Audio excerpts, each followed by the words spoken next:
Hi guys, this is Manu Mishra. So welcome back with the session जिसमें आज हम लोग 28 सितंबर के द हिंदू न्यूज़पेपर का एनालिसिस करेंगे। सो व्हाट हैपन कि कल हम बात करें। सो 27th of September. So 27th of सितंबर को बेसिकली प्रेसिडेंट ने तीन ऑर्डिनेंस इशू किए थे। 2020 में एक साल हो चुका था, जिसके चलते एक ऑर्गेनाइजेशन है संयुक्त किसान मोर्चा। और Samyukt Kisan Morcha basically it's a platform for a farm unions, जहां पर वो प्रोटेस्ट की बात करते हैं, है ना, प्रोटेस्ट अगेंस्ट दी लॉ। और इसके चलते संयुक्त किसान मोर्चा ने डिसीजन लिया था कि वो लोग प्रोटेस्ट करेंगे, क्योंकि एक साल कंप्लीट हुआ है। क्योंकि भैया जो ऑर्डिनेंस आए थे, तीन फार्म ऑर्डिनेंस आए थे, वो और बाद में चल के वो लॉ में कन्वर्ट हो गए। पार्लियामेंट ने उन पे लॉ बना दिया।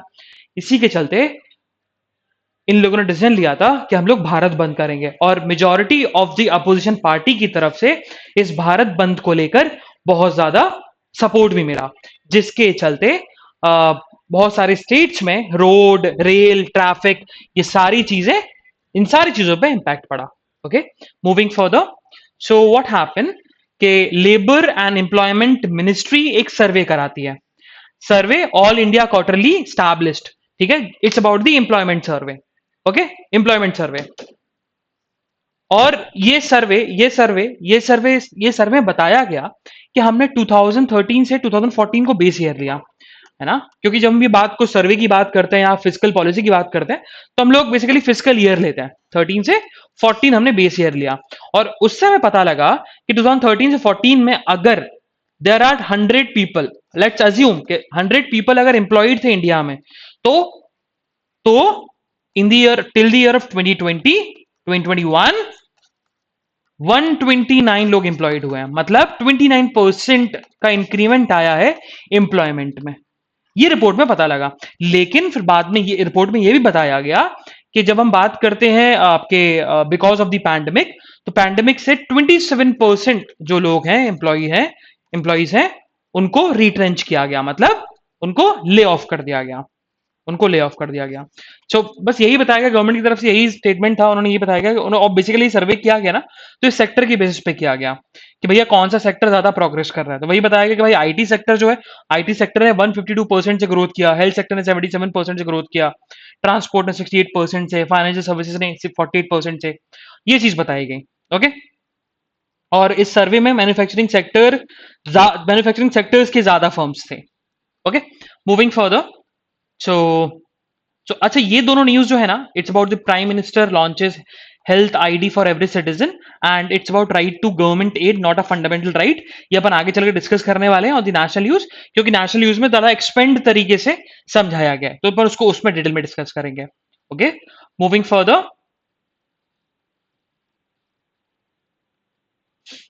सो सिटी में आज एक न्यूज है, एंड द न्यूज इज कि दिल्ली गवर्नमेंट ने एक मोबाइल ऐप लॉन्च किया है, and the name of the mobile app is देखो मेरी दिल्ली। सो अच्छा, ये मोबाइल ऐप बताता है, स्पेशली ये बेनिफिट करेगा टूरिस्ट को, या जो दिल्ली में पहली बार आ रहे हैं, कि बताया जाएगा कि भैया, और ये टूरिज्म प्रमोट के लिए है, ये टूरिस्ट को हेल्प करेगा, जिससे दिल्ली की टॉप डेस्टिनेशन, हिडन जैम्स, और आप टिकट बुक करा सकते हो, हेरिटेज मॉन्यूमेंट्स कौन कौन से हैं, और आपको कोई गलत तरीके से फ्रॉड ना करे, आप फंसो ना। इसके चलते इसमें सारी दिल्ली की इंफॉर्मेशन दी होगी इस ऐप में, ठीक है। और एक चीज और, दिल्ली उन सिटीज में से आ गया, मतलब उन सिटीज में से एक सिटी दिल्ली भी है, जहां पर ऐसे एप्स को डेवलप किया जा रहा है। और बाकी हम उन इन एप्स की ये जो एप्स होते हैं, ये होते हैं, ऐसा नहीं है कि ये एप्स दिल्ली में पहली बार आया और वर्ल्ड में पहली बार है, नहीं। लेकिन ये सिर्फ डेवलप्ड कंट्रीज के कुछ सिटीज में ही एप्स है, उसमें दिल्ली भी लिस्ट में आ चुका है। Moving further. So what happen, Madras high court ने एक ऑब्जर्वेशन निकाला। उन्होंने एक चीज ऑब्जर्व करी, उन्होंने बोला कि इंडिया में बहुत सारे इलीगल इमिग्रेंट्स हैं, बहुत सारे इलीगल इमिग्रेंट्स हैं। लेकिन उनका ये रीजन था कि इलीगल इमिग्रेंट्स क्राइम कमिट करते हैं, और वो भी बड़ा क्राइम नहीं, पेटी क्राइम्स कमिट करते हैं। तो मेन रीजन क्या है इनके पेटी क्राइम्स कमिट करने का?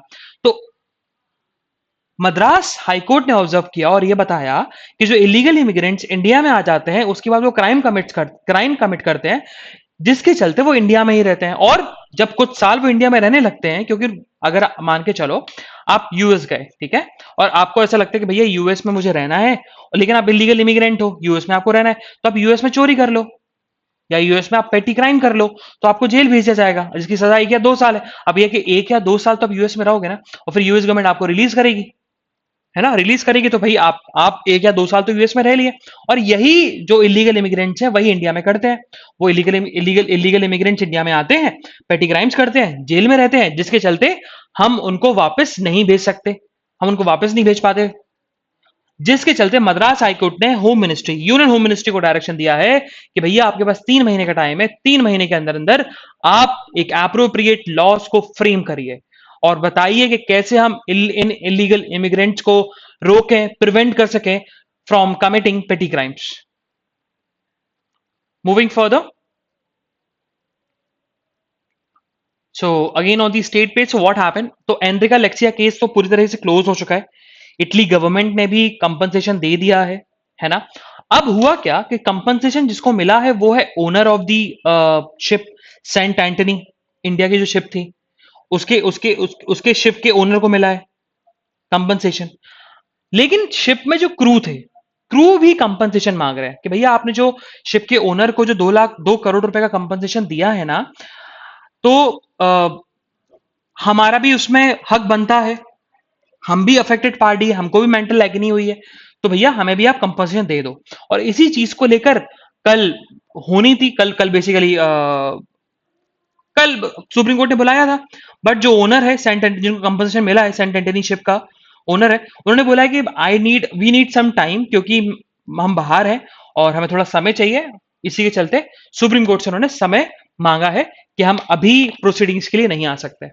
ओके, एक चीज और एक चीज और कि कावेरी वाटर मैनेजमेंट अथॉरिटी ने कर्नाटका से रिक्वेस्ट करी है, उनको रिक्वेस्ट का डायरेक्शन दिया है कि आप कि अच्छा हुआ क्या, देखो कावेरी रिवर जो है वो फ्लो करती है बेसिकली दोनों स्टेट्स में, कर्नाटका और तमिलनाडु में। तो जब भी कोई रिवर 2 स्टेट से फ्लो करती है तो वाटर मैनेजमेंट होता है ना, वो वाटर मैनेजमेंट होता है, और वो वाटर मैनेजमेंट डिसाइड करता है किस स्टेट को कितना वाटर मिलेगा, ठीक है। तो वही चीज हुआ कि कावेरी वाटर मैनेजमेंट अथॉरिटी ने कर्नाटका गवर्नमेंट को डायरेक्शन दिया कि भैया तमिलनाडु के लोगों को थोड़ा सा पानी की कमी हो रही है, स्पेशली इन दी पौंडीचेरी वाला रीजन, जिसके चलते आपका जो पानी का हिस्सा है, जो आपके पास एक्सेस वाटर है, वो एक्सेस वाटर का कुछ क्वांटिटी ऑफ वाटर तमिलनाडु को दे दीजिए, आप उनको दे दो, जिससे तो पौंडीचेरी में जो वाटर का डेफिसिट है वो डेफिसिट कवर अप हो जाए। Moving further, so what happened, Kerala government ने in the year of 2021, in the month of February, इसी साल उन्होंने डिसीजन लिया था कि हम लोग ऑनलाइन रमी को बैन कर देंगे। लेकिन रिसेंटली कल ही केरला हाईकोर्ट ने बोला कि हम ऑनलाइन रमी को जो गवर्नमेंट ने बैन किया था बाय दी ऑर्डिनेंस इन दी 2021, उसको हम रिवोक करते हैं और ऑनलाइन रमी जो है वो बैन नहीं होगी। आप ऑनलाइन रमी खेल सकते हैं, आप in the state of Kerala online rummy ban नहीं है।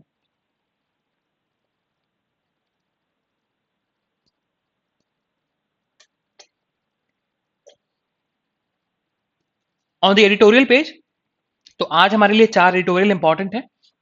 The first one is about the words and deeds, इसको अपन डिस्कस करेंगे। इट्स अबाउट बेसिकली कि कल सुप्रीम कोर्ट ने कि day before yesterday prime minister Modi ने यूनाइटेड नेशन सिक्योरिटी काउंसिल में यूनाइटेड नेशन जनरल असेंबली में उन्होंने स्पीच दी, और देखा जाए तो ये थर्ड, तो overall it's a fourth time for the prime minister Modi, उन्होंने 4 बार अभी तक यूनाइटेड नेशन जनरल असेंबली में स्पीच दी है, और लगातार 3 साल से वो स्पीच देते आ रहे हैं। तो उनकी स्पीच के बारे में ही है, और कुछ चीजें बेसिकली थोड़ा सार्कास्टिक भी हुए हैं इसमें, ऑथर उन्होंने थोड़ा सार्कास्टिक करा है, देखते हैं क्या है वो अपन पढ़ेंगे। The next one it's about the high water, इसको अपन पढ़ने वाले हैं। इट्स अबाउट दी साइक्लोन, इसको अपन पढ़ेंगे।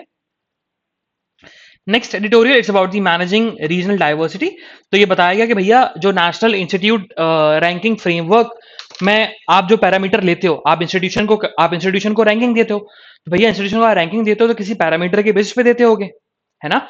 तो वही बताया गया कि भैया एक पैरामीटर, आप पैरामीटर जो है, और उन पैरामीटर्स के भी सब पैरामीटर्स हैं, जैसे कि भाई इंक्लूसिबिलिटी है, inclusibility is one of the parameter, है ना। फिर एक है कि भैया रिसोर्स, टीचिंग, लर्निंग, एक ये पैरामीटर होता है। एक होता है पीयर परसेप्शन, एक और ये पैरामीटर है। तो there are 5 parameters for calculating the national institute ranking framework, ठीक है। उसकी बेसिस पे इंस्टीट्यूशंस को रैंकिंग दी जाती है। अब ऑथर का यही कहना है कि एक पैरामीटर है और उस पैरामीटर का भी सब पैरामीटर है, दैट इज रीजनल डाइवर्सिटी।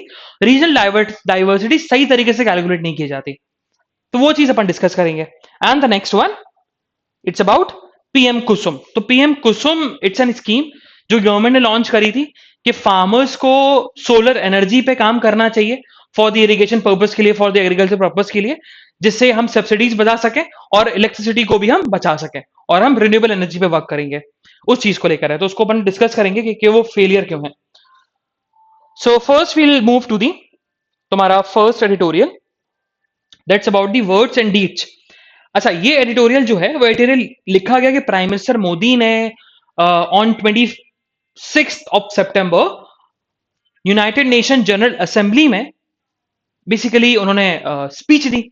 अब स्पीच में उन्होंने क्या क्या बातें करी, उन्होंने यही बताया कि देखो, सबसे पहले उन्होंने स्पीच स्टार्ट जो करी, उन्होंने स्पीच स्टार्ट इसी वजह से करी कि इंडिया जो कि मदर है सारी डेमोक्रेटिक कंट्रीज की, डेमोक्रेसीज की मदर इज इन इंडिया। उन्होंने एग्जाम्पल ही बताया कि इंडिया में कितनी इक्वालिटी है, इंडिया में कितना डिस्क्रिमिनेशन नहीं होता। उन्होंने अपना एग्जाम्पल दिया कि कैसा टी सेलर का सन इंडिया का प्राइम मिनिस्टर बना, जिससे ये डिपिक्ट होता है कि इंडिया में इनइक्वालिटी नहीं है, इंडिया में इक्वालिटी है, सबको बराबरी का मौका मिलता है, इंडिया में डिस्क्रिमिनेशन बहुत लो लेवल का है। ओके, तो बताया गया कि इंडिया में डेमोक्रेसी कितनी अच्छी है।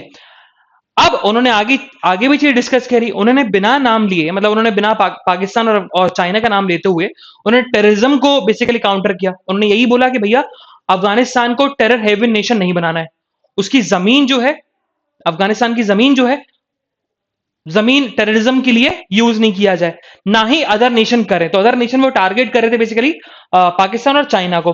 फिर आगे उन्होंने एक चीज और बोली थी, उन्होंने यही बताया कि अगर हम बात करें तो इंडिया जो कि मदर ऑफ ऑल डेमोक्रेसी है, तो हम डाइवर्सिटी, पॉपुलरिज्म, इंक्लूसिबिलिटी, इक्वलिटी, इन सब को हम, इन सब, ये सब इंडिया में है और हाई लेवल पे इंडिया में है।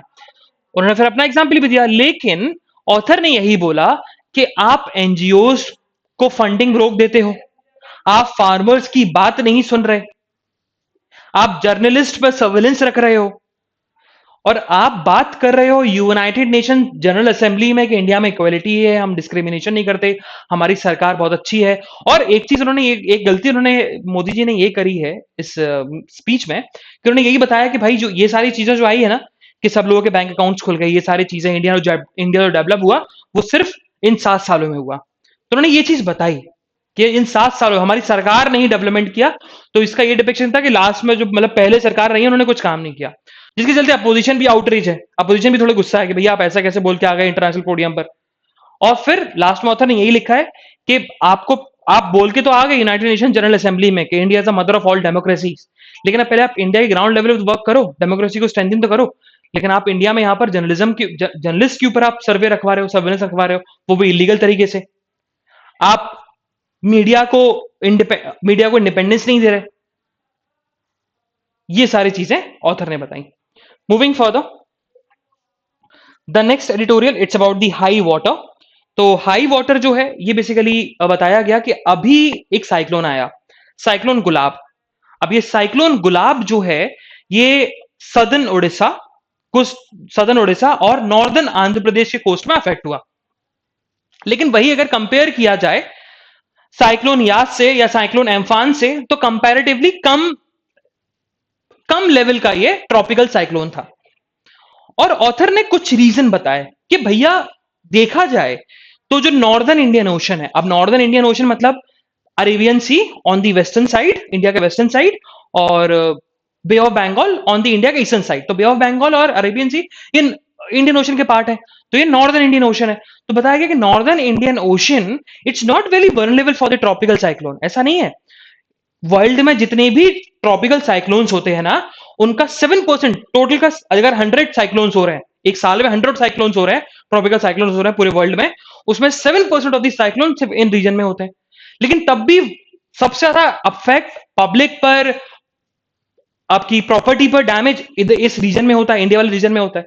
तो ऑथर ने उसके रीजन बताया। उसका रीजन ये है कि जब हम बात करते हैं इंडिया की, तो कोस्टल एरिया में इंडिया में मेजॉरिटी ऑफ द पॉपुलेशन रहती है।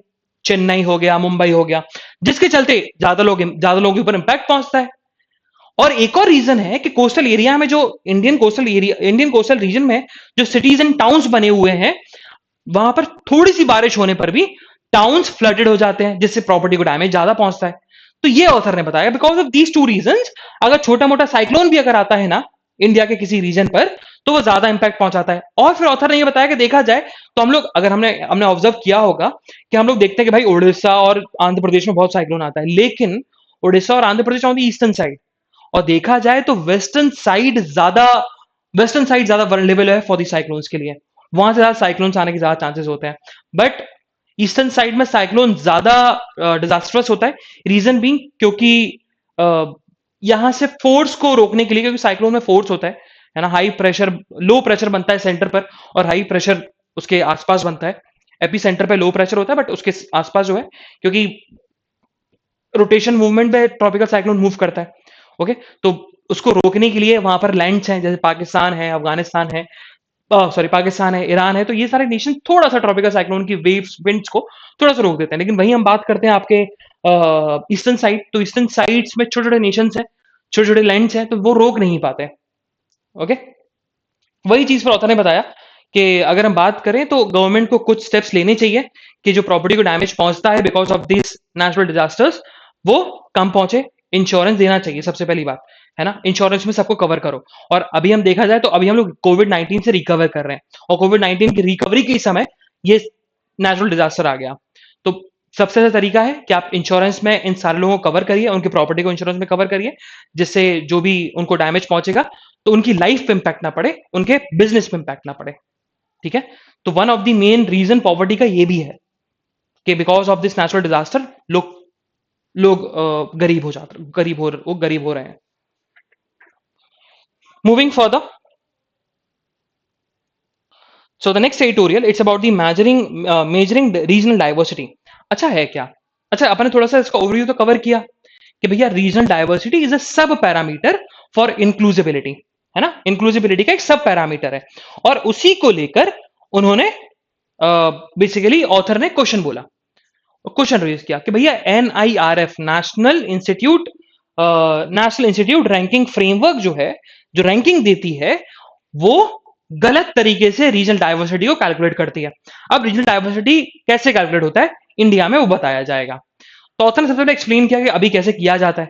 बताया जाता है कि रीजनल डाइवर्सिटी जो कैलकुलेट की जाती है इंडिया में किसी एजुकेशन इंस्टीट्यूशन में, तो वो ऐसा है कि अगर मान के चलो यूपी में कोई एक इंस्टीट्यूशन है, तो ये देखा जाएगा कि इंडिया के अदर स्टेट से कितने बच्चे आ रहे हैं, और और अदर कंट्री से कितने बच्चे आ रहे हैं।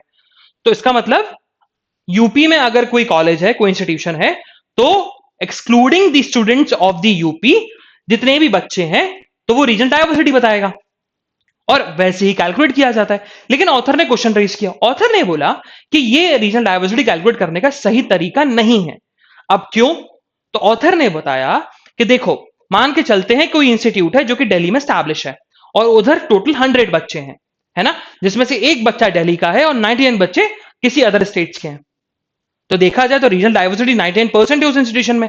लेकिन अगर 99 बच्चा यूपी का है, 99 बच्चा यूपी का है, पूरा यूपी का है, और एक बच्चा दिल्ली का है, तो ये रीजनल डाइवर्सिटी कैसे हुई? क्योंकि केरला का तो कोई बच्चा है नहीं, क्योंकि कोई यूपी को छोड़ के कोई और अदर स्टेट्स का बच्चा है नहीं, तो ये रीजनल डाइवर्सिटी थोड़ा बताया गया। तो वही ऑथर ने बोला कि रीजनल डाइवर्सिटी कैलकुलेट करने का हमें कुछ चेंजेस करने पड़ेंगे NIRF में। तो हमें दो चीज देखनी पड़ेंगी, सबसे पहले हॉरिजॉन्टल लेवल पर, फिर वर्टिकल। मतलब हॉरिजॉन्टल लेवल पे हम लोग चेक करेंगे, फिर वर्टिकल लेवल पर। ओके, मतलब हॉरिजॉन्टल रीजनल डाइवर्सिटी देखेंगे, फिर वर्टिकल रीजनल डाइवर्सिटी देखेंगे।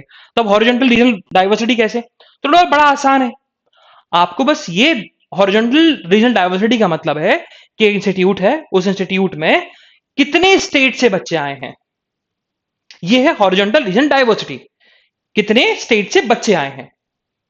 जैसे कि मान के चलो एक इंस्टीट्यूट है, अब एक there are total 29 states in India. Okay, तो अब उन 20, इट्स नॉट 29, 28, तो गलत दिया हुआ है इसमें। सो जो स्टेट्स हैं, जो स्टेट्स हैं उन स्टेट से हर स्टेट का कुछ ना कुछ कंट्रीब्यूशन होना चाहिए, या नहीं है तो आपको बस ये देखना है कि टोटल कितने स्टेट्स के बच्चे उस इंस्टीट्यूट में पढ़ रहे हैं। तो that is horizontal region diversity. जैसे कि अगर मान के चलो, अब बाद में एक एग्जांपल बताऊंगा, ऑथर ने भी एग्जांपल दिया है इंस्टीट्यूशन का, तो बड़ा सिंपल सा आर्टिकल है। और नेक्स्ट जो है वो वर्टिकल रीजनल डाइवर्सिटी है। अब वर्टिकल रीजनल डाइवर्सिटी का मतलब कि भैया आप कैलकुलेट, आप ये बताओगे कि ये diversity on the basis of cities, कि कौन मेट्रोपॉलिटन सिटीज से है, कौन नॉन मेट्रोपॉलिटन बिग सिटीज से है, कौन टीयर 1 सिटी से, कौन टीयर 2 सिटी से, कौन टीयर 3 सिटीज से है। ओके, तो ये है vertical regional diversity. Horizontal regional diversity का मतलब स्टेट बेसिस पे आप कैलकुलेट कर रहे हो, और वर्टिकल रीजनल डाइवर्सिटी आप सिटी के बेसिस पे कैलकुलेट कर रहे हो। ठीक है, और उन्होंने फिर सर्वे, उन्होंने बेसिकली बताया, दो का एग्जाम्पल दिया, एक जामिया यूनिवर्सिटी और एक बताया किसका, एनएलएसआईयू का। ओके, जो बहुत सारे लोगों का सपना भी है, ड्रीम कॉलेज है। Okay, so faculty of law Jamia and NLSIU का बताया, एनएलएस का बताया।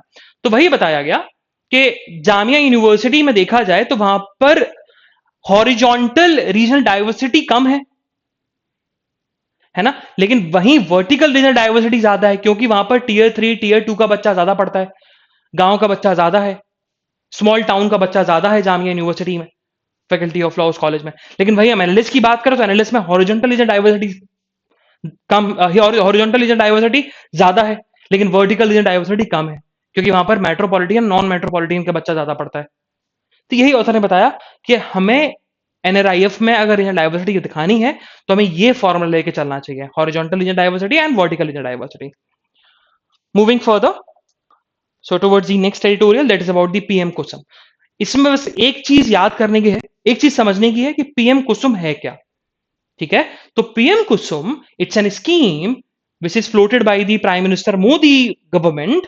और इस स्कीम का जो मेन पर्पस था वो ये था कि फार्मर्स को, जो एग्रीकल्चर वर्क करते हैं उधर वो सोलर एनर्जी का यूज करें, है ना, सोलर एनर्जी का यूज करें, मतलब वाटर इरिगेशन होता है, उनको इलेक्ट्रिसिटी की जरूरत पड़ती है, तो ये सारी चीजें वो लोग बेसिकली इलेक्ट्रिसिटी जो बनती है वैसी नहीं लें, सोलर इलेक्ट्रिसिटी का यूज करें, सोलर पावर का यूज करें, सोलर एनर्जी लगाए अपनी जमीन पर, जिससे गवर्नमेंट जो सब्सिडीज देती है वो सब्सिडीज बचेगी, इलेक्ट्रिसिटी सेव होगी और फार्मर्स को बहुत ज्यादा फायदा मिलेगा। ये ऑथर ने बताया, और यही बस समझना है पीएम कुसुम है क्या। ओके, मूविंग फर्दर, सो हरियाणा ने सुप्रीम कोर्ट को बताया कि भैया हम फार्मर से बात कर, हुआ क्या, सुप्रीम कोर्ट ने पहले हरियाणा गवर्नमेंट को बोला था क्या फार्मर से बात करो, और जो भाई ट्रैफिक है, इन ट्रैफिक जिसके चलते आम जनता परेशान हो रही है, उनको बोलो कि भैया साइड में हो जाएं, या आप प्रोटेस्ट करना है तो आप डील करिए, लॉ एंड ऑर्डर आपके आपके हैंड में। तो हरियाणा ने वही बताया, हरियाणा सुप्रीम कोर्ट को बोला कि भैया हमने फार्मर से बात करी ब्लॉकेट को लेकर, लेकिन अभी वो बात जो है वो स्टॉल्ड है, मतलब फार्मर्स नहीं मान रहे।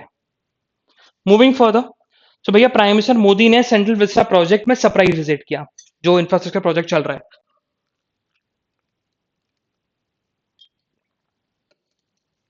और उन्होंने एक चीज बोली सरप्राइज विजिट में, उन्होंने बोला कि देखो, उन्होंने वर्कर्स को बोला स्पेशली कि भैया आप जो काम कर रहे हैं ना, वर्कर्स को उन्होंने बताया कि आप जो काम कर रहे हैं ना ये हिस्टोरिकल काम है, और आपका कंट्रीब्यूशन जो रहेगा वो याद रखा जाएगा। और इसके चलते उन्होंने बोला है कि डिजिटल आर्काइव बनाई जाएगी पार्लियामेंट साइट पर, कि कौन कौन वर्कर काम करता था, वो वर्कर कहां से था, उसकी फोटो, तो डिजिटल आर्काइव बनाई जाएगी जो भी सेंट्रल विस्टा प्रोजेक्ट में वर्कर है। Moving further, so DRDO, so DRDO क्या है, तो डीआरडीओ बेसिकली इंडिया में इंडियन गवर्नमेंट ऑर्गेनाइजेशन ही है, सेंट्रल ऑर्गेनाइजेशन है, not Indian government organisation, central organisation जो कि मिसाइल्स बनाती है ना। तो DRDO, defence research and development organisation, उसने कल आकाश प्राइम मिसाइल को टेस्ट किया। तो Akash prime missile is a surface to air missile, याद रखना, ठीक है, surface to air missile, and उसको टेस्ट किया, test is successful. Moving further, so registrar general of India, registrar general of India ने पैनल को बताया, उन्होंने बोला, क्योंकि देखो सुप्रीम कोर्ट में सेंट्रल गवर्नमेंट ने एफिडेविट सबमिट किया था, तो एक रीजन उन्होंने ये दिया था कि भैया जो कास्ट बेस्ड सेंसस करवाया गया था 2011 में, जो आया था ना, socio economic and caste census, वो सोशो इकोनॉमिक कास्ट सेंसस हुआ था, उसका जो डेटा है वो बहुत खराब था, मतलब वो अनयूजेबल था और उसमें बहुत ज्यादा एरर थे। लेकिन वही रजिस्ट्रार जनरल ऑफ इंडिया ने पैनल को बताया कि कास्ट सेंसस जो आया था, कास्ट डेटा जो आया था 2011 में, वो 98% एरर फ्री था। मतलब आप अगर बोल सकते हो कि 2% में एरर होगा, बट 98% एरर फ्री था, जो कि इट्स अ सक्सेसफुल थिंग। तो गवर्नमेंट ने जो बताया है वो थोड़ा बेसिकली गलत बताया। उनका मेजर जो एम है वो यही है कि कास्ट बेस्ड सेंसस नहीं होना चाहिए। मूविंग फर्दर, सो कल भी हमने एक न्यूज पढ़ी थी और ये बताया था कि भाई सेंट्रल गवर्नमेंट बहुत रेडी है डिजिटल हेल्थ मिशन को लेकर, है ना, कि और जिसके चलते हर सिटीजन की एक यूनिक हेल्थ आईडी बनाई जाएगी। और प्राइम मिनिस्टर मोदी ने कल उस चीज को लॉन्च भी कर दिया। तो prime minister Modi launch health ID for every citizen, okay. और इसके थ्रू उनकी एक पर्सनल, हर सिटीजन की एक पर्सनल आईडी बनेगी, जिसमें ये बताया जाएगा कि उनकी पहले गवर्नमेंट स्कीम के अंडर उनकी क्या क्या कवर होंगे, वो कैसे कवर्ड होंगे, उनको क्या क्या प्रॉब्लम्स है, वो प्रॉब्लम्स को भी शेयर भी कर सकते हैं किसी हॉस्पिटल में, किसी डॉक्टर्स को, कोई भी सिटीजन कर सकता है। मूविंग फर्दर, सो यही बताया, गवर्नमेंट ने नोटिफाई कर दिया है कोविड कंपनसेशन को लेकर, ओके। उन्होंने बता दिया है सारे स्टेट्स को और सारी मिनिस्ट्रीज को कि भैया एक्स्ट्रा कंपनसेशन दिया जाएगा टू द कोविड-19 के विक्टिम्स को, और वो कितना होगा, 50,000। और कहां से दिया जाएगा, स्टेट डिजास्टर रिलीफ फंड से। मूविंग फर्दर, तो वही बताया गया कि इस कोविड के समय अगर सिर्फ दो ही स्टेट हैं जिनके पास एक्स्ट्रा ग्रेन्स हैं, वो कौन कौन से हैं, एक है तेलंगाना और एक है मेघालय। और बाकी जो स्टेट्स हैं, वो बाकी स्टेट में जो आया था एक्स्ट्रा ग्रेन्स, वो एलोकेट कर दिए गए किसको, माइग्रेंट्स को। मूविंग फर्दर, सुप्रीम कोर्ट ने कल बहुत अच्छी बात बोली। देखो, इंस्टीट्यूशंस होते हैं, education institutions, minority run education institutions. अब माइनॉरिटी रन एजुकेशन इंस्टीट्यूशन का मतलब है जैसे कि मदरसा, तो मदरसा is a minority run education institutions. फिर मेजोरिटी रन एजुकेशन इंस्टीट्यूशंस भी होते हैं, जैसे कि भाई गुरुकुल, है ना। हिंदुइज्म में भी तो स्कूल्स होते हैं, जैसे मुस्लिम्स में स्कूल्स होते हैं ना, रीजनल स्कूल्स होते हैं मदरसा, तो वैसे ही हिंदुइज्म में रिलीजियस स्कूल्स होते हैं गुरुकुल, ओके। तो वही सुप्रीम कोर्ट ने बोला है कि अच्छा, इन इंस्टीट्यूशंस को फंडिंग दी जाती है, एड दी जाती है, फंडिंग नहीं एड दी जाती है, और गवर्नमेंट देती है एड। एड का मतलब होता है हेल्प देती है, हेल्प मतलब मॉनिटरी हेल्प, ओके। तो वही सुप्रीम कोर्ट ने बोला कि इंस्टीट्यूशन का कोई फंडामेंटल राइट नहीं है to get the government aid. Government aid is not a fundamental right, मतलब गवर्नमेंट के ऊपर डिपेंड करता है, गवर्नमेंट को अगर देना है तो देंगे, नहीं देना है तो नहीं देंगे। अगर उन्होंने नहीं दिया तो इंस्टीट्यूशन ये नहीं बोल सकता कि हमारा फंडामेंटल राइट ब्रीच हुआ है। सो right to government aid, it's not a fundamental right, that what supreme court had said. Moving further, so आज बिजनेस न्यूज में ऐसे कुछ न्यूज नहीं है जो एग्जामिनेशन पर्सपेक्टिव से इंपॉर्टेंट हो। ऑन दी वर्ल्ड न्यूज, तो वर्ल्ड न्यूज में हमारे लिए एक इंपॉर्टेंट न्यूज आ जाती है, वो है जर्मनी से। तो जर्मनी में कल इलेक्शन हुए और कल इलेक्शन के रिजल्ट भी आ गए, और यही बताया गया कि एंजेला मार्केल तो चांसलर थी, उन्होंने अपनी जो उनकी पार्टी थी, अपनी पार्टी उनको अब बनने का उनका वो नहीं था, मन नहीं था कि वो चांसलर बनेंगी फिर से जर्मनी की, तो उन्होंने अपना सक्सेसर बता दिया था कि सक्सेसर होंगे और यही चांसलर बनेंगे अगर हमारी पार्टी जीतती है, बट नहीं जीती, और एसपीडी जीत गई है। एसपीडी का मतलब it's a social democratic party है, और ओलिफ क्लॉज जो है वो नेक्स्ट चांसलर होंगे जर्मनी के। सो इनका नाम याद रखना, ये इनकी फोटो है और ये इनका नाम लिखा हुआ है। Moving further, so sports news में ऐसी कुछ न्यूज नहीं है जो हमारे एग्जामिनेशन पर्सपेक्टिव से इंपॉर्टेंट हो। So this is the analysis of today's newspaper. हम लोग कल फिर मिलेंगे with some exciting news, some exciting current affairs. तब तक के लिए bye bye, have fun and enjoy your day. Bye bye guys.